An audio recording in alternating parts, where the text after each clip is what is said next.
Welcome, guys, to episode 3 of the EX podcast. I'm here with co-host Alan.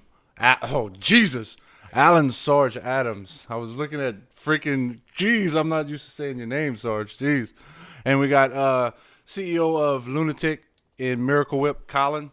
So we'll give you guys a little bit of introductions. Sarge, go ahead and start it off, my brother. All right, guys. Some of you guys might know me. My name's Alan, or a lot of you guys know me by Sarge. I'm one of the stream managers and a streamer for Excellence Esports. We done boys out to all the guys out there that know us from our stream. Thank you guys for tuning in. Greatly appreciate you guys. Don't lie. That it? No, that was it. Like I was waiting on something else. Like what? Oh, fucking! Just about broke my chair. But I'm like, what was that? You just stopped right there. But anyway, Colin, go ahead, take it away. What's up, guys? I'm Collin. I'm the CEO of Lunatik. If you guys don't know who we are, we're a competitive organization just like Excellence, mainly based in CSGO, where we made our name. We've had some of the top rosters in North America, who are basically the Liquid roster and the now Optic Gaming roster, were our two big ones. That's really it. We in CS:GO, Rainbow Six, dabbled in Call of Duty. Don't really like Call of Duty. Smite, really Heroes of the Storm. Dabbled in a lot of stuff. Nice. But just to give you guys a little bit of update on the Excellence side, we did have a Rainbow Six match. When was it? 2 days ago on Monday. They won 2-0 versus PYP. Pick Your Poison. So that made us tied still with Denial, which was our old team, in first place in the Rainbow Six Pro League. We have Smite matches on the 25th and the 27th of this week. So hopefully you guys will come in and join for that bull donkey shit. Have a little fun and spam some EX emotes in the chat. Other than that, Australia, the CWL team in Australia, they're preparing for qualifiers for COD Champs, so looking forward to that for sure. But Colin, give us a little bit about how your teams are doing, what's going on with them, bro. All right. So the first one, the CS:GO squad, we ended up kind of our last successful big team turned out to be Team Coast. If anyone is in the betting scene and or remembers the pro scene. So we won Premier with them, which is the league right behind Pro. After that, they left for the big money. That team imploded. It was kind of a funny story. But, I love the guys over there. Kind of wish that stuff didn't happen to them. But then we went back and we started on a rebuilding platform with one of our former players, Mark, whose in-game name is Scouts. And so he and I really had a deep conversation about what we wanted to do moving forward. And his whole entire, past history with CS is in 1.6, which is the real competitive version before CSGO. Him and a bunch of his buddies ended up just playing really for fun and ended up winning the pro scene one year. So we were basically kind of on the same page. We wanted to do that again with CSGO. So right now we're sitting in Maine. It's going to be our second season with the team. We made a little roster changes for this season. They're 5-1 right now, which is really hot start for them. We were really happy with that match tonight. Right after this, twitch.tv/lunatic_esports. Shameless plug. Don't care. No, we'll put it in the description. Don't worry. Yeah, 10 p.m. Eastern. And then Rainbow Six. We just acquired a new Rainbow Six Pro League team for PC. And as the guys and I we were talking earlier, it's been a little struggle for them. They just won the relegations for season 2 and are in the scene now, and they're really confident in their skills, but when it comes game time, they're not performing as they want to, and as we would like them to be, but it's just part of the battle with that new scene. Yeah, good. Hey, KB, just letting you know, appreciate that host, bro. We see it in there. But anyways, normally tonight is Sarge's stream night. Sarge normally streams on Mondays, Wednesdays, and Fridays, and he's been kind enough to actually start doing the co-hosts of the podcast every week with me, so we appreciate it. Let's get some Whedon boys spam in the chat if you're in there. I don't know how many people's in there. I got it covered up right now. So, but anyway, if you Weeding Boys, hit them Weeding Boys in the chat. But moving along, since we did our little introductions, everything. If you don't know who I am, I mean, I'm sorry. I don't know. I'm John. That's all. But anyways, Making fun of my intro. This guy goes, I'm John. I'm John, man. Look Bro, at the you're name down supposed to there. know his name. You're supposed to know his name. You're supposed to know my name, man. But anyways, guys, we're gonna go ahead and move along for the first topic of today. We were talking about this earlier, trying to figure out what we was gonna talk about and everything, and we decided the best topic to speak on is just the new esports titles coming in now, like your Overwatch, even Rainbow Six, some of these newer ones that just appeared out of nowhere. So let's take it. Who wants to start first? Who wants to start talking first? Let's go with Sarge.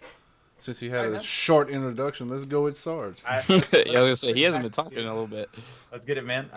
No, I mean, I think one of the biggest things is we're really starting to see a big growth spurt by esports. People are actually starting to come forward. They're starting to see these games as, something more than just a game. I actually had it referenced to me the other day. An older gentleman where I worked, he said, I remember the days when you used to look at the like comic books and in like newspapers, and then they'd have like these pictures of these kids sitting with a controller playing on a TV, and like it was like a thought bubble like to the future of them, like in front of this big crowd roaring and cheering and money everywhere, and their parents are just like, he's never gonna, he's gonna have a rude awakening. We live in an age now where that's a reality.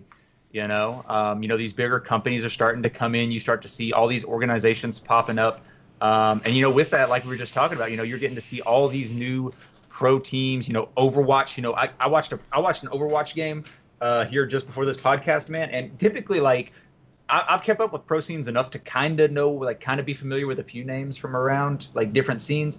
I didn't know any of these people. It's like it's such an explosive growth. You've got consoles that are really starting to pick up with Rainbow Six Siege. Halo's starting to come back up. Call of Duty's some flipping in the air bullshit now. I don't really know what's going on with that. But I don't even know either. Yeah, it's just you've got all these games and all these platforms that are really starting to come out and take the lead. You're starting to see all these new players. You still see some of the old players, but it's cool to see some of these people who have never been pro in one game. Like you used to see just pros hopping from one game to the next and from that game to the next. Right now, you're seeing all these games are out right now. You're seeing all these new pro players. It's just really cool to see how esports is starting to grow and how it's reaching out to these new titles and reaching this new generation. It's really, really, really cool. I think, at least. It definitely is It's a little weird, especially. I mean, I was born in the early '90s, and like going from my young. first. I'm just gonna start by saying y'all young, like. Yeah. Early 90s, like what the hell? I was born in the early 80s. What the shit, John's over dude? here like, What the fuck? What the fuck? Back in my day. Yeah, 92, but it was, my first like console that I actually like remember playing was the N64, and it was just like, jeez. Dude, like, I love the now, N64. Of course. I still dude. play it today with all my college buddies, like Mario Kart, Super Smash Bros, like all the time we play No, it. man, you got to get the Wii U for those, man. Like that. No, come on, man. Old school. Okay, No. Rainbow Road on N64, nothing. And you're playing Mario Kart. Nothing will ever. Yeah, Mario Kart. I the like Mario- it. What the fuck is the Mario Kart? You've never you played Mario Kart? I'm just doing it right there, but Oh my god. We're going over the Mario Kart rules before we continue. So it's a drinking game. You got to be 21 and older to play. But so basically, you mean you're old enough? Yeah, of course, dude. 23, man. But you basically take a full beer and it's unopened, and then at the start of the race, you basically have to crack it and drink it the whole entire. Like you have to finish your beer before you can finish the race. But the trick is you can't drink while driving. What the hell? So like the strategy that I found is like the most effective is literally at the start you crack it, chug half of it, and go. And then every time you get hit by like a shell or something, you like drink as much as possible. And like you can't like if you finish the race before you finish your beer, you have to like chug like another one. But yeah, it's one of the best pre-gamed with the N64 ever. Oh man, that's nuts. I've never played that. Like I've never did that. Oh, it's literally college students. It's so fun, but you can't play it on the Wii U. Like the new tracks are horrible for it. Like it's They like have Rainbow Rainbow. Road. They have it on. They have it on the Wii U. But they don't have the real Rainbow Road. Like the real Rainbow Road, you can't True. see more than like 2 feet in front of you. The Very Dream true. Crusher, Yeah. as it has been exactly. named. Yeah. True. Yeah, True. you can't see more than 2 feet in front of you. But yeah, so like I remember the Nintendo being like the first game, and then like now it's like this huge industry now that's just like absurd. To kind of think about how much money's like coming into it, like Dota. How much was the last Dota international prize pool? $13.7. I thought it was $1 million to each pro player that won. Yeah. Was it something like that? Like literally 5 guys like who are like 18 to like 25 literally just became a millionaire overnight. I mean, it's probably taxed to all hell, but good old Uncle Sam. But still, like that much money overnight, and like got like even like the second place team pulled in like bank, like it was like 300,000 or something. Yeah, it's crazy, man. Like that's like people's like that's like 5 years for some people on salary. That's true. So the amount of money coming into it is absurd. Yeah, it is. The only thing, like we were discussing earlier, the only thing that I don't necessarily like is just the way that we have some of these newer guys coming in. They haven't played on the big stage, and they pretty much choke. I mean, let's be honest right here. They pretty much choke, and it's like, what the hell, what are we gonna do with them? What they played so well now, and what are we gonna do later on? And they're still choking. What can we do to let them grow their balls? Pretty much, they got to get their esports balls. Yeah. Well, that's one thing that I don't agree with is just the way that it's moving so fast, and there's no structure for new and up and coming players and pros. There's really no structure there. It's like new and up and coming players are pros. They're considered veterans when they've been playing it for 2 months. You know what I mean? That's what I don't agree with. It's absurd, and even CS right now, one of the bigger scenes on the block, like consistently a bigger scene right now. To get to the pro, it like the younger players, literally all you have to do is be picked up by like some team, like out of nowhere, and you're like an instant competitor, like Stewie 2K, and like a bunch of the guys on Complexity and TSM, like Sick Vice, like all these young guys. Literally, I mean, they busted their ass. Like I remember them back in the day, but literally, like they just got on by chance of luck on a good team and showed people what they could do, and like they were pugging with like the good guys. It's so there's got to be a better structure, for it to happen. But the new scenes like Rainbow Six, like there is no structure. Like the team that we just picked up, and we were discussing this earlier, like they just won relegations. Like they're, the whole team's 7 guys and everything, but like they won relegation, and now they're in the pro league. Like there's a lot more for them to learn and try to get before they can, get to the point where they're going to be like a top professional in the game. I was very fortunate with my Rainbow Six Pro team. Now, if you guys don't know, his pro team is on the PC, mine's on the console, but I was very fortunate because mine did the same thing. We came, they had to win in relegation, and then they just started off really hot whenever they're in first place right now. I was very fortunate. It's just difficult as an owner, as a scout. It's just difficult to know the full potential of some of these guys. What's their past? What kind of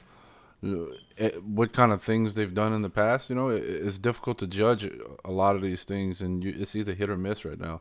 You either hit it on the head or you miss. There's really no in between, man. It's difficult. It's very difficult, especially for some of these other organizations coming in, and they just throwing stupid money at everything for no reason. Like, what? Dude, the new scenes for the big organizations is just so hostile to the growth of the scene, and just inflates it so much. Like Overwatch right now, there has been nothing or maybe I'm mistaken and haven't been reading up on it, but I do not see any pro league. I do not see any, prize pot, anything for this whole entire thing. But yet you have teams like Envy, TSM, like coming in, picking up teams and tossing around salary like it's nothing. Like, and I get that. Like, if I had that money, I'd probably do the exact same thing because then it's like if the scene blows up, yeah, you have one of the top teams under contract, but like if not, then it's just like, oh, whatever, we'll just get like more sponsor money. But it just inflates everything for the little guys. I think that's a lot of it. What it is, these companies, they see an opening and they want to really race in there because look at, okay, so a good example, League of Legends. I know that Envious just purchased a slot from Renegades, I believe, for the LCS. Yep, it was So Renegades. if you look at that, how much money they had to spend, they may be looking at Overwatch like, okay, we can take this chance now, pay this team that's doing really well at this moment, X amount, and have a guaranteed slot now, or we can wait a year or two and have to pay, I don't know. I mean, you never know. You do 2, 3, I don't know, 100,000, a million. You never know. I think that's a lot of it. What it is they're all racing to try to get in there. Like you said, they're trying to go on and cut out the little guys. They're trying to go on and get in there, sign these good teams. Yeah. And I think that's what they're trying to go for here. Yeah, I'll tell you this small story. So when Heroes of the Storm first came out, I had a manager for me who basically was like, oh, like I want to bring a new team on. He started researching other like MOBAs and stuff, and he like was all about Heroes of the Storm. So like we did a bunch of research on teams, and at that point it was Tempo Storm and Cloud9 had the biggest teams. And so we got in at like kind of the same with the Rainbow Six Pro team, like just got the relegation win. They were like, just going into, the Pro League for season 2. And we were like, okay, this is going to be like a good growth period for both of us. They ended up becoming like the 3rd best team in North America after the Evil Geniuses roster like imploded. That's why I didn't mention them. But they became the 3rd best team in North America and ended up Complexity took the 4th best team in North America because they didn't want to buy them out, and they paid them and were giving them a team house. And my team came to me when it came to re-signing time, and we're just like, we want this, this, and this. I'm like, you guys haven't done anything, like to prove this. Like, why do you want this? And then they ended up, walking and spent the next like 6 months looking for a sponsor to pay that kind of money until they finally came up with one. But it's like Complexity came in just because if the scene was going to blow up, they were going to have a top 4 team and inflated it. So it's just like you said, though, man. Like some of these teams, they get 3rd place, right? And they like it's contract renegotiation. They're like, oh well, I want this amount of salary, I want this amount of product, and this and that. And you're like, so what have you done to earn that? I agree that we need to negotiate to get you a little bit better than what we had you at first season, but why would you completely turn your back on someone that gave you a chance in the industry just for crazy stupid money and think you deserve it? Think you 100% deserve it. It's agreed. Right. It's the same thing that happened with my Rainbow Six squad last year. Like, it's not. I don't know if it was greed or. It really doesn't matter. I really don't care. But I did offer them salaries. They won the championship. I offered them a guaranteed salary and whatever else they wanted. And they ended up walking and going with denial.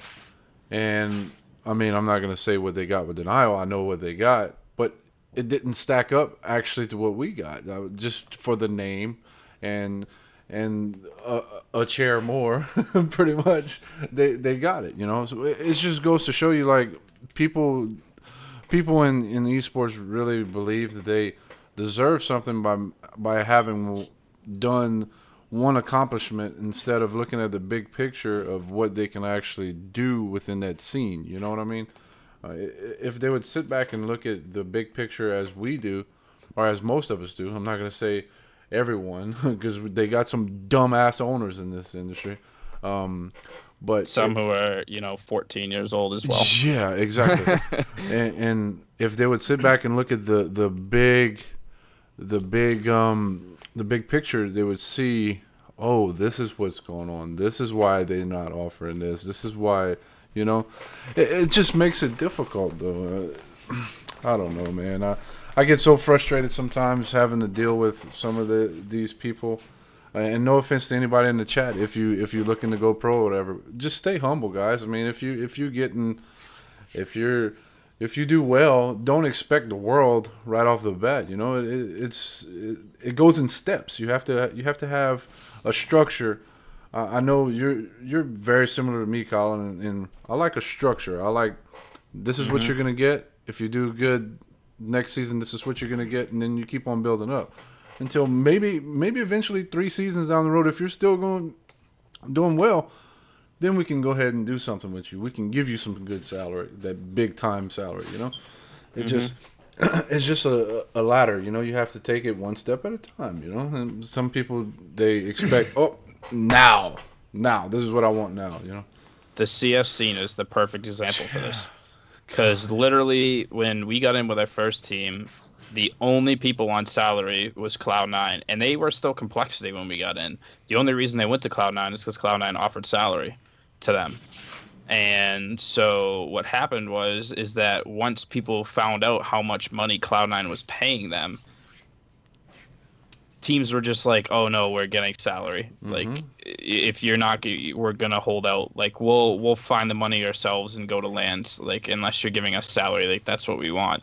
And I remember my team was promised $1,500 a month, which is the start of it, and that was like they were the third best team in North America by the organization that they went to, and after it, it was like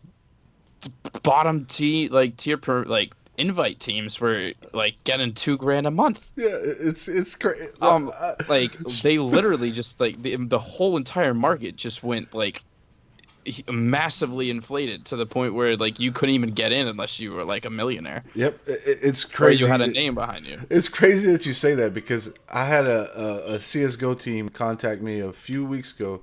They're like, "Look, man, we're IM right now in the SEA Oh, IM, dude. and we want $600 each player per Yeah. month. We want you to pay for this. We want new keyboards, mice." I'm like, "Who the fuck you think you are?" Like, I think I sat down with you one time when we were talking about CS rosters, uh-huh. and like this was like in the like beginning of like when after I was like really known in CS, and people were like, "Oh, it's like what do I give like a main team?" Mhm. And I'm like you don't give a main team more than like league fees. Right. And like they're like, well, what do we give a premier team? I was like, give premier team like league fees, like apparel, and like if they need like a keyboard and shit, like fucking like buy one off Amazon and ship it to them. And like now, it's just like to the point where like I got contacted by a premier team, and they were just like, oh, we love the Lunatic name, like it's synonymous with NACS:GO, and I was like, oh yeah, thanks, like whatever, like what the hell do you want? And they were just like, oh well, we want like $800 a month, like full gear and everything. I'm like, guys. You're not even close to even hitting relegation. Why the hell am I paying you money for this?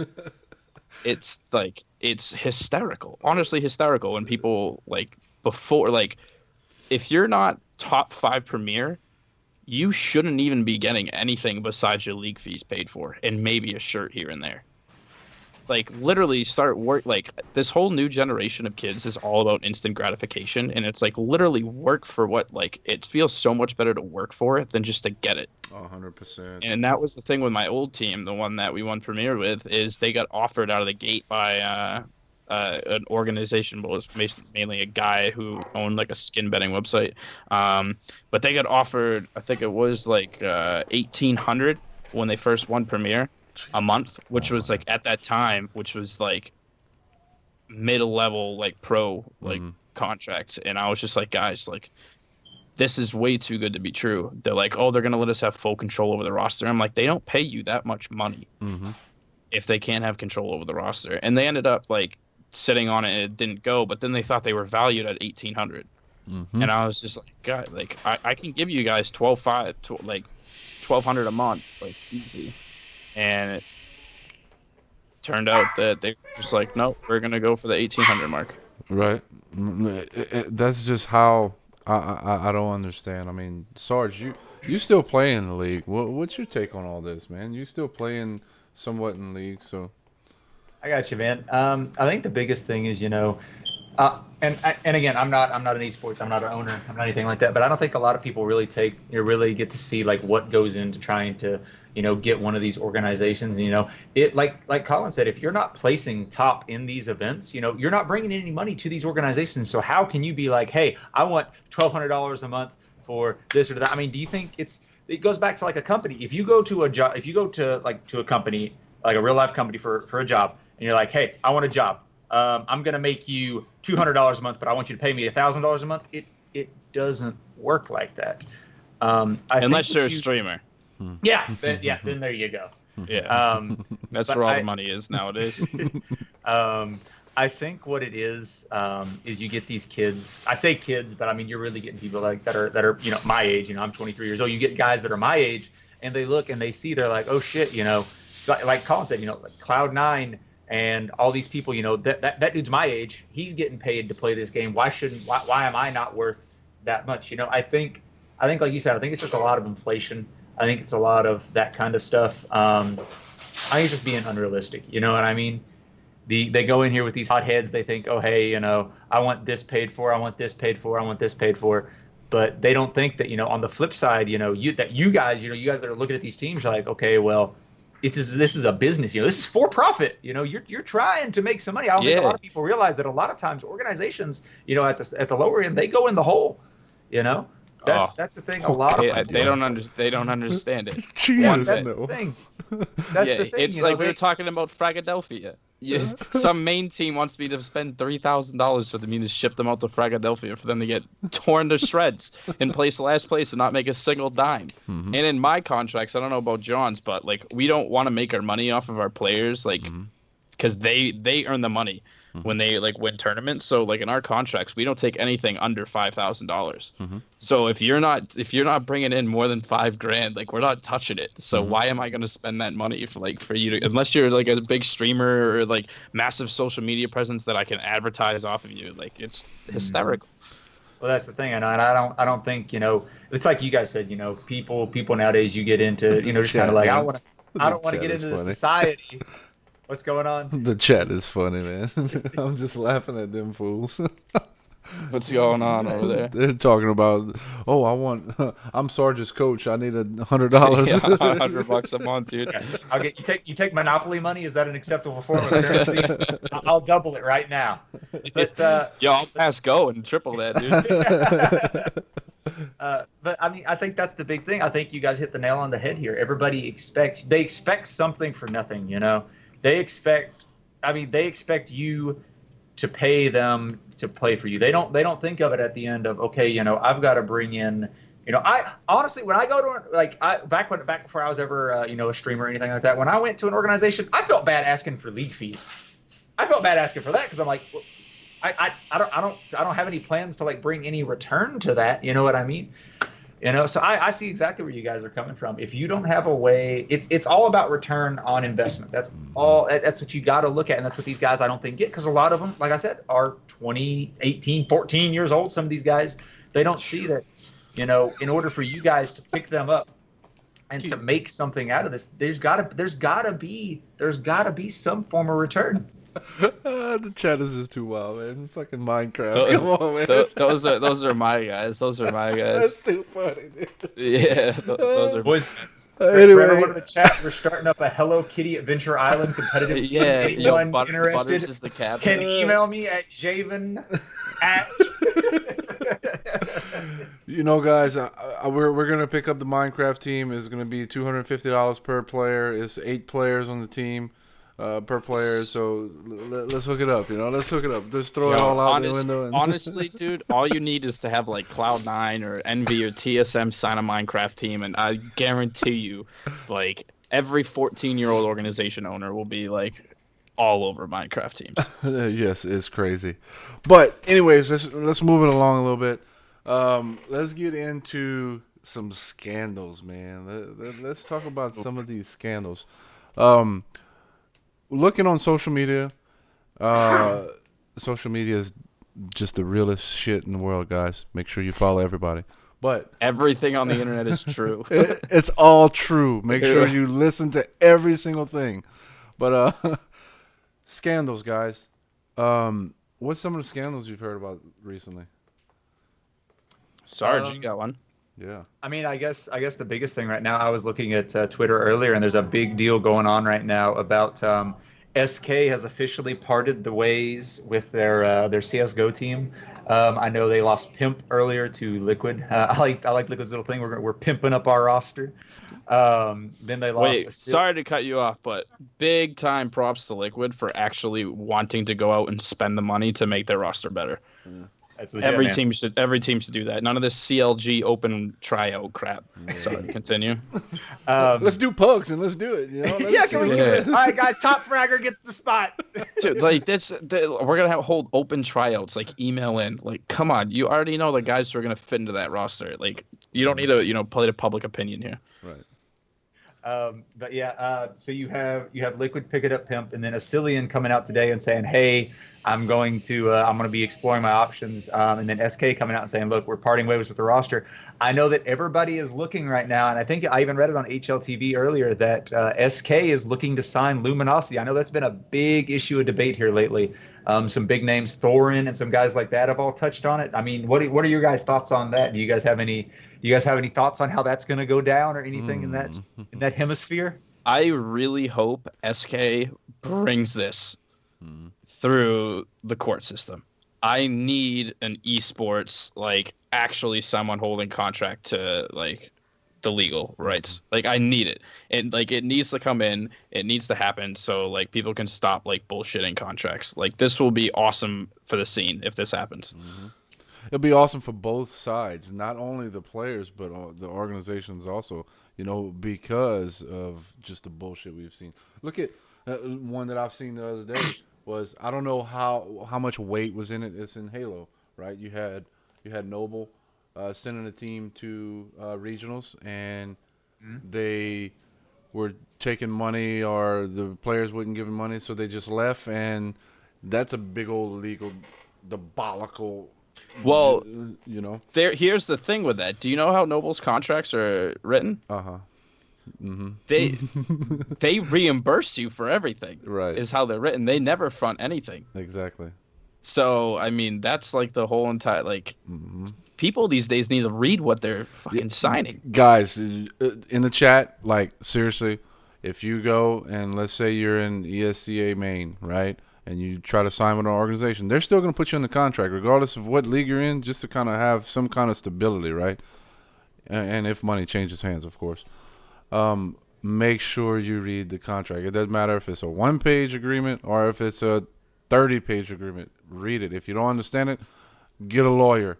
It might cost you a few extra money. It doesn't matter. Read it, because I know my contract's 13 pages, right? And this one was written by a lawyer, so you can only imagine how much just legal jargon's in there. There's a ton of it. I sat there whenever I first read it. I'm like, dude, what What is this? Yeah, like ours are 9 pages, and I was just like, what is the that, heck, dude? But it just goes to show you, like, just the scandals. A lot of it is revolving strictly around just contracts, just people not reading contracts to the full extent. Make sure that you get what it says you're gonna get in the contract. A lot of like he was just saying, a lot of it is okay. You're gonna pay for it, or the ESL or MLG is gonna pay for it, and then we're gonna reimburse you. It's not gonna be money right off the bat, and you have to just be careful with some of that stuff. I don't know. A lot of people just overlooking stuff. Not only with contracts, but then you have just these back to CS:GO. You have all these betting websites. Oh my God, I don't know how many I've seen in the past 2 years of having excellence. Just completely frauding people. just having stupid shit. Oh well, give us your trade link and we're gonna do this, and then they open up their inventory and they're $500 short because that company stole money. Oh man, it's just freaking ridiculous.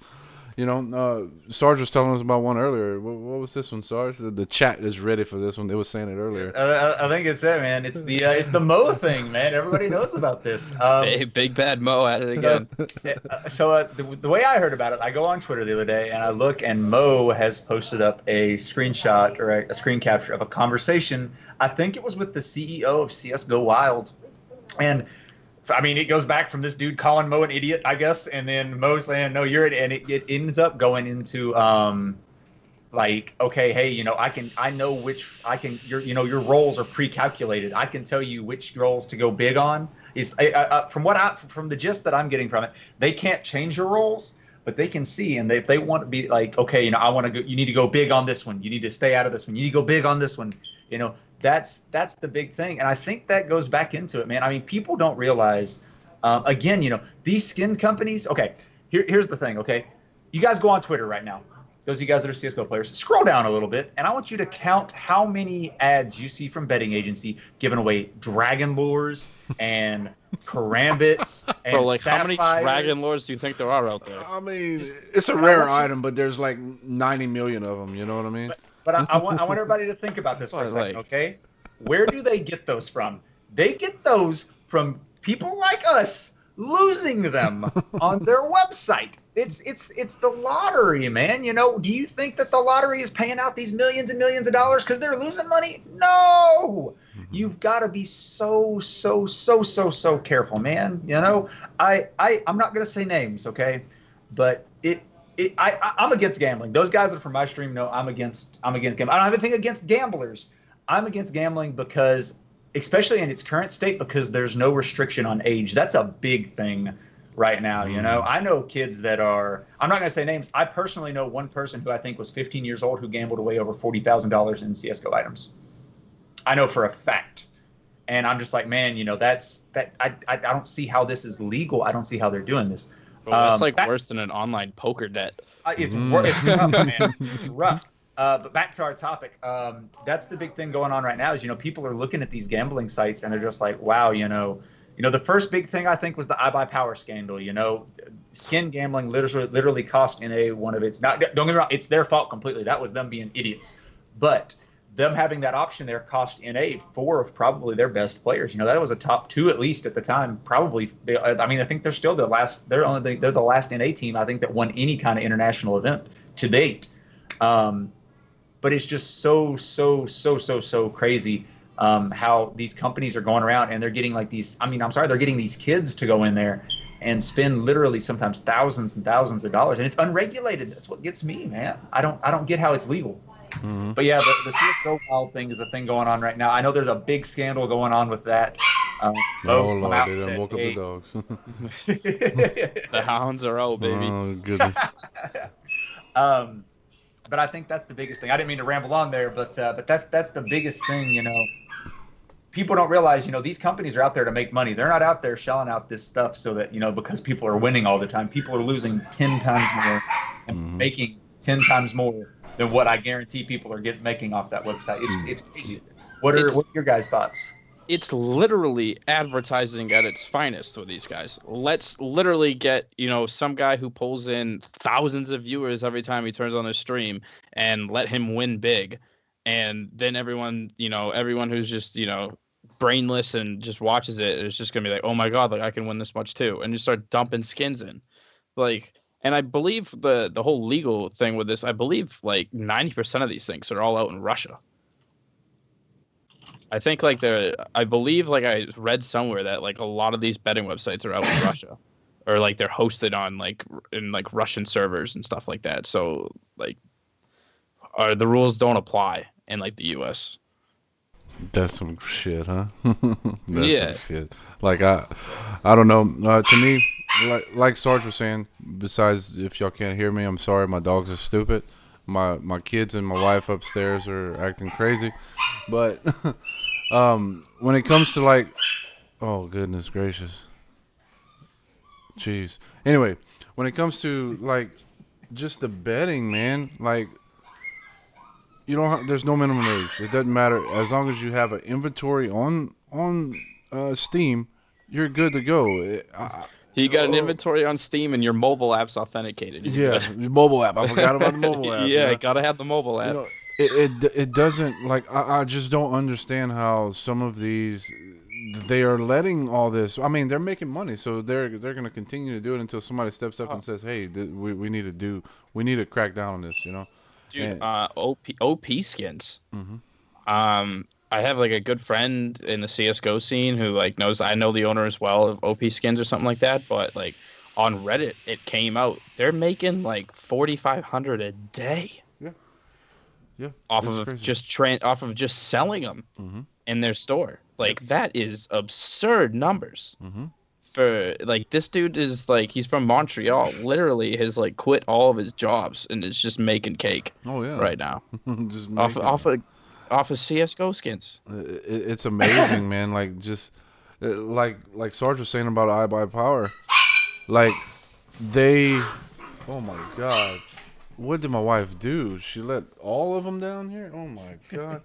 But like I Buy Power, you know, they had the world in front of them, like literally, and they fucked up by just betting. I mean, come on, man. They It, threw away their careers for a couple $100. right, and I just don't Dude, understand. yeah. I just don't Well, understand. that whole thing goes back to the salary issue. hmm And like since I was in that scene at that time, I kind of understand where they were coming from. Where iBuyPower wasn't willing to even give them a salary at that point. hmm And you got the second best team in NA, Cloud9, making I think at that time they're making like $3,000 a month. hmm They're like, and these guys are sitting there being the best team in North America making jack, hmm and iBuyPower won't pay for them. So how do you survive? How do you make a living? hmm Or like, how do you get some extra cash on the side? Start rigging matches. Yeah. But that didn't go so well for them No. once the actually do you guys know how it got leaked? No. It was hold on. It was the one dude's girlfriend, right? Her name's like Yeah, Black Widow. Yeah, she shared it some was text messages. Devorn's girlfriend That's got it, pissed at Devorn. him one night. That's crazy. Devorn, yeah, Devorn was an old complexity player who was the season before we got in. He was on Manajumas, which was like Shock the World or like Shock the CSC. And then Complexity picks them up. He didn't work out with Complexity too well, but he was in the pro scene, so he knew everybody, and he was like the mastermind behind it. And his like girlfriend got pissed at him one night and like leaked all the messages Mhm. about it. Like that's literally how I Buy Power got taken down. That's Was crazy. from an man. ex-girl, like a girlfriend who was like mad. That is crazy. But now we need to move on to our next part. Next part, what we're gonna do now is we'll have some people in the chat ask us a few questions. They can pick out if they want to ask them for me, Colin, or Alan, or if they want Oh us all God. three. So we'll do that If for about 10 minutes. if you guys don't care, I saw one that Smoke posted up that was pretty interesting earlier. Do you guys care if I take that Go one ahead, first? take it. Go ahead. Take it He away. said, let me pull it up here. It was when you talk about people doing skin giveaways and gambling, what is your views on the whole skin idea as a whole for CS:GO? That's actually a really really big topic That's a because I tough don't, one. if you guys look at like just as far as skins go within CS:GO, CS:GO there for a long time wasn't doing very well. A lot of people weren't really picking it up there for a while. And when skins came out, I mean, I think even Hiko's come out and said, skins saved CS:GO, or it gave CS:GO a means to approach, I guess you could say, like a bigger audience. So I see why. I mean, the guy who came up with the idea should be like rolling in dough right now. I mean, it was ingenious. But as far as the topic goes, like like giveaways and stream titles and stuff like that. I mean, it's a tough. Colin's right. It's a tough topic to tackle. Because I think anybody that's ever streamed will know as soon as you put giveaway in your title, you get like not only do you get hit with the bots, but you get hit with like I mean, you get like your audience will almost triple and just be like, gimme, gimme, gimme, gimme, gimme. And me personally, being a streamer, I think it has spoiled a lot of people. Like a lot of people that go to these CS:GO streamers, they don't give, pardon my language, they don't give a damn about anything the streamer's doing. They don't give a damn about what game he's playing, about what he's doing. It's all become gimme, gimme, gimme, gimme, gimme. And I think it's really, really spoiled a lot of the people, at least in the CSGO directory. I don't know how it is in the other ones, but I play a lot of CSGO. And I think here a while back, I was doing like for my regular viewers, like the guys that came to my stream like a lot, I was doing a knife giveaway. And I explained it very clearly. If you just pop in here once or twice, you're not entered. And I had people daily like coming in and getting pissed at me because they would show They in weren't once eligible, and they yeah. weren't eligible. They're like, well, I that's not lost. fair. I couldn't win my role because I was only in there for like 2 days instead of 3. But that's the thing, people get so upset about these things, and it's crazy. It's crazy to think how Valve has created an entire economy on nothing. That's the thing. It's such a tough, like, that question is so tough to answer because it's brought so much positivity and a ton of negativity to the game. I mean, I just wish they would do it differently. I mean, I like the money that they raise from it, a percentage it goes to the designers whose skin it is, and that's awesome. I like that aspect of it, but the money that's raised from these skins should start going to more prize pools instead of just being stickers. Like, are you kidding me? Like, you got Dota over here who's making what, 13 million? And CS has just started with $1 million prize pots. And it's just like, you make 10 times that off sticker money. And, rest in peace for Complexity ruining, the sticker game for every organization out there. But it's like that the skins are a positive and a negative. Like, they both go hand in hand. The game cannot survive without skins, and the skins can't survive without the game. It's that simple. Yeah. Cool. All right. Real quick, Collin. What's his name? Where did it go? No, if it's IM_Spees, or just skip the question. Talking to, I think. Oh, sorry. No, it's are there any games that you don't 777. currently feel the team, but you would like to expand? Yep, that one, and we'll do. Oh, and the one, the Ange 77. Yeah, What do you yeah. think about the amount of CS tournaments Yep. here? Are we talking, Ange, if you're still here, are we talking more on the majors or like every tournament?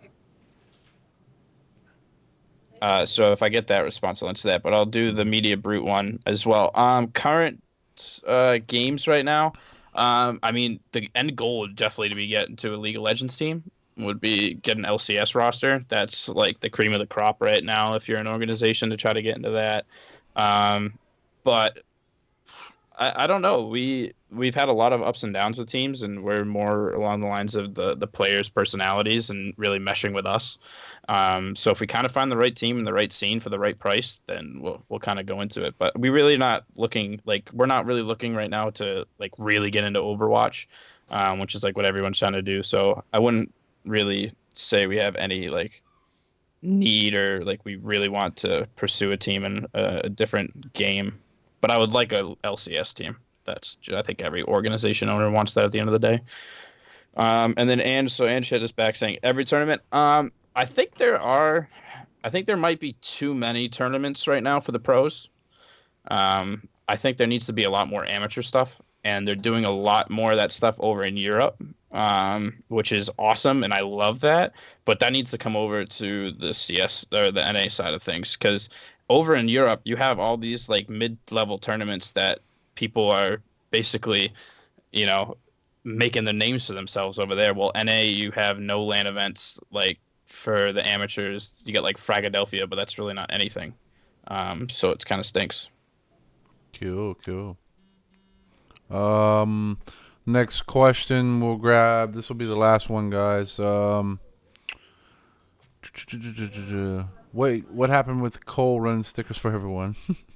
Yeah, so basically when Ruining. Complexity got into the major, the stickers were a whole new thing, so there was really no clause in any contract of what the split was going to be for sticker money, and the organization kept like 90% of the funds from it and gave the players like 10% of it when the players are the ones that kind of got them all the money. And after that, players have basically now been like, we want like a high majority of sticker money. Mm-hmm. Yeah. If not all of it. We'll do one more. Yeah. Do you reckon they should make youth CSGO tournaments? Is that a real question? Yeah, that's a real question, Mr. Spongy. Okay, let's get the youth COD teams going too, right? Oh man, the one thing I'm gonna touch on this a little bit. One thing that's difficult is one, the youth teams are youth. They're very immature, very hard to deal with, regardless of what game it is.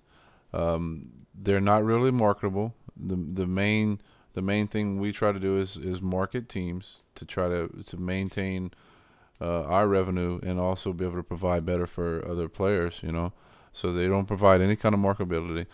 I mean, I can go on and on about why not to get youth teams. I started off Excellence, and I started off pretty much a youth COD team, and it blew up in my face. And after that, I was like, "Pfft, that's what you get right there, I like how Fatal says, according Fatal to the ESRB rating, they're not even Dude, supposed Fatal to be playing just the hit the game. nail with the hammer right there. Literally, my biggest problem with this whole entire thing is those kids aren't even supposed to be able to buy the game to play it. This. And with the whole entire thing, if you have a youth tournament that's actually got money in this situation, you have to go through so many other channels for them to legally give you the money. Mm-hmm. It's such a hassle that it's stupid. It is. All right, last question, guys, because Vanity has a real good question. How do you feel about CS:GO being televised? Would this bring more positivity to esports scene, or should they have done multiple games like League of Legends and Dota as well? I'll let you guys take it off first. How do you feel about this? I mean, I think the biggest thing is, the biggest challenge is going to be, everybody. I know a big thing when the first game, when Luminosity was about to play Cloud9, I think that was the first one. Everybody was calling around to. I saw so many posts on Twitter, people calling around to Buffalo Wild Wings in their areas, hey, are you showing the E-League CS:GO game? And they're all like, hey, they said they didn't know. That's the thing. I think it's a huge opportunity for CS:GO. But I think at the same time, I saw it actually said, I think it's actually Smoke that said this. I might be wrong, but the casters have to realize, because that first E-League game, they were going around Luminosity's on an eco, and they had to say, yeah, they had to basically tell everyone watching it what the game was, and it exactly. just it brought down the whole entire casting so much. Exactly. I see what they're doing, and I see how they're trying to expand. But if I'm a person sitting, trying to, relax after a hard day or a hard week's work at B-Dubs, trying to have a beer, and I look up and I have no idea what's on the screen, or it's not captivating. That's the thing. Sports are supposed to be, they're supposed to engage you. You're supposed to be like in basketball, oh shoot, that guy just jumped over 5 dudes, did a big slam dunk, alley-ooped, and came. I don't even know what happened. It blows your mind. His fucking hands. Yeah, top of my hands, dude. But I think the biggest challenge for them when they start going to all this stuff is really garnering the attention of these people that don't really don't have a clue what CS:GO is and what they're doing. I think that's the biggest challenge. I think it's a huge opportunity. Like I said, I think they could have done a better part on maybe the delivery. You know what I mean? Delivering it to the audience. What do you think, Collin? I honestly think that it needs to be a combination between a televised series like E-League is doing, but with a format that Riot does with the LCS. I think if you can have that, then I think any esport can kind of succeed as long as you have the viewership. It's so simple to put together. The only problem is with it is people actually have to give up their lives and focus completely on gaming, move out to California or wherever the studio is and stuff like that. But imagine if you just had weekly constant leagues going on, instead of ESL broadcasting, it would just be on TV. LCS, instead of being on Twitch, would be on TV. That's the end goal with everything to me.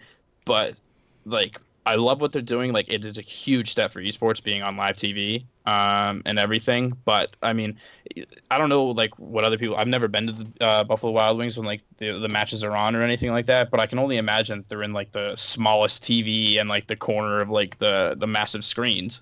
Like it's one small step for esports, but like it's really nothing too great in my eyes until like we start seeing like mad viewership coming on. And to touch when Heroes of the Dorm, which is Heroes of the Storm, the college competition, was on ESPN2, it shattered Mm-hmm. ESPN2 ratings. Like Mm-hmm. that was destroyed it. Like any show or sporting event that's been on ESPN2 got destroyed by Heroes of the Dorm. Mm-hmm. That's pretty cool. Yep. Yeah, That's and for me, I completely agree with these guys. You know, it's a good thing, but the right steps aren't being taken to make it great. You know, it's not excellent, but look at this Shameless. dude. shameless plug. Self-promotion. But yeah, I just think that they need to take a little bit better steps of knowing the audience and informing the audience and having just a better format for everything. That's just my opinion. But guys, we're gonna go ahead and start wrapping things up. I want to thank Sarge. Sarge is gonna be on here every week with me, so I'm not gonna thank him too much. But I want to thank Collin because I mean, me and Sarge are just gonna be on it tonight by ourselves. And Collin saw the tweet and he's like, "Hey, I want to invite him." Like, all right. I don't know if he thought I was serious or not. I'm like, hey, all right, man, let's go. You know, Yo, I'm down. quietly though, when I first saw that you guys were doing this and I first saw the first one come out, I was like, why the hell hasn't he reached out to me yet? Like, come on, like let's be real here. We'll have a great show. Look at this fool. Look at this fool. But anyway, guys, this video will be uploaded to YouTube tonight, and it'll be available tonight as soon as it finishes uploading, so you guys can check it out, or you can tweet it out to your friends that couldn't make the Twitch, whatnot. My organization's at also Sarge and Collin, and also Lunatik will be in the description to where everybody can click on everything. I hope you guys enjoyed the just the fun time we had tonight. I really enjoyed it. What do you guys think? I mean, Jeez. Okay, who's mooning you over there? yeah, what's going on, Sarge? I just imagine. I don't know. I just popped into my head like John sitting and like one of his kids being at the top of the stairs, like release the hound. And the little, I don't know. The little why. wiener dogs are firing. Like, down the stairs. that image just popped into my head, and it's man. killing me right now. My dogs are crazy, dude. Like, I don't know. People in the chat, just to let you guys know, I have 9 dogs in my house. We have You have 9. Yes, we have 9 dogs. Let me explain. We started off with one old one. When me and my wife got together, it was one old one. Then we ended up getting a male Chihuahua, long hair. Well, after Like, gotta be long haired, right? right, and after a while, like the old one wouldn't really play with the young one because just like a 10-year age difference, right? So we decided to get another dog. He was done with this shit. Yeah. So we decided to get a female weenie dog, right? So we get the weenie dog, and on her first heat cycle, the Chihuahua and the Chihuahua's weenie, all over it, baby. he's all over smacking that ass and everything, right? So we have one puppy. We had just one, and she's Lucky. yeah, she's a little meanie. She's bad, but anyways, well, it goes another heat cycle. They hooked up again, but luckily they didn't have puppies that time. Well, in the third heat cycle, they hook up for the last time, right before we were going to get him fixed, right? So they hook up again. Well, she gets pregnant, and she gets just huge. She gets so huge. She has 5 puppies. Like, it was in the middle of the night. And that's the ones you hear right now. It was in the middle of the night in January of this year, and they're like 1 came out and 2 came out, and then it was like 2 hours, and then another one came out, and we was like, all right, it's done, cool. We fell asleep. We wake up in the morning, there's 2 more, and we got 5 little weenie shitheads all over in the bathroom. We're like, oh my god, what are we gonna do? Well, the reason we kept them now is because I feel bad like selling them or Taken giving them away away from mom. that, and they've been together now for what, 6 months, and I'm scared to give them to someone and they mistreat them. I'm big on keeping. So we just let them play outside during the day. We bring them in at night in their little crate, and they have fun. They sleep all over each other.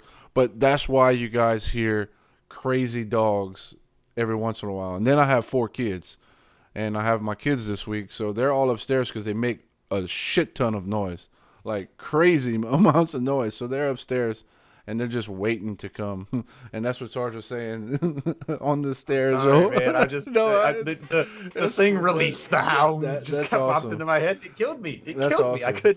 couldn't hold back. Yeah, it's crazy. But anyway, guys, I hope you enjoyed our podcast. You can catch us again next week live at the same exact time. You can see it on the overlay, 8 p.m. every single Wednesday, unless something happens like it did last week and I couldn't do it. But we're definitely going to be Slacker. yeah, I know. I had to take care of a possible team I was going to pick up, but it fell through. But like I said, that happens. like I said, everyone's ads will be in the description on YouTube. So until next week, I appreciate everybody that came. Peace out, guys. Take care, boys.